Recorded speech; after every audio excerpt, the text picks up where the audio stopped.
lihtsalt, jah. Nii, see krahv Meliinide suguvõsa ostis ära Tuhala mõisa vahetult enne Põhjasõda.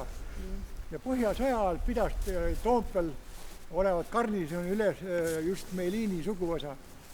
Ja Karl Meliin oli see mees, kes asutas Tuhala mõisa, et 18. sajandi lõpus Eestimaa esimese vallakohtu, kus kohtunikeks olid talupojad, aga paruni ees istumised.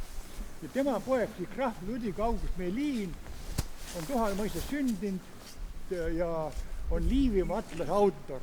Aga ta elas Lätimaa lähedal või seal Saulgratsa lähedal Viirini mõisas, ta võttis sealt oma naise.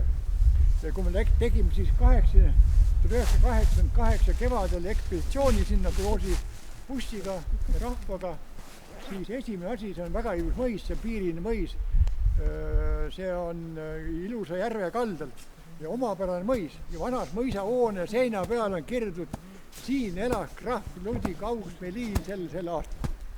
Ja muide, koristajana alati kõige teadjam inimene. Terve selle mõisavärgi tutvustas meil ära ja selle krahv Ludvig August Meliini hauaepitaaf oli tema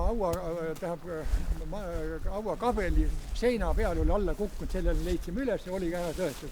Tõepoolest ta sinna maetud on. 50 aastate algul kõik need marmorplaadid oli järsku kraanadest auto peale viinud minema. Nii et Liivimaa atlase autor, jah. Ja tänu temale on ka Tuhala jõgi, Maan jõgi kaardi peale kujutatud, mis see kaart ilmus, Liivimaa atlas ilmus 1810 Leipzigis lõpuks.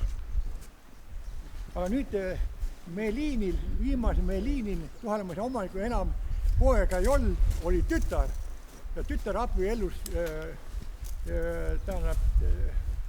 Paul von Lillefeldiga. Pärast hiljem nad said perekonnimeks, anti neile ametlikult Tuhala seoses heade Tuhala mälestustega. Aga vanasti senat andis ju nime. Senatile tehti ettepanek ja anti nimi. Ja nüüd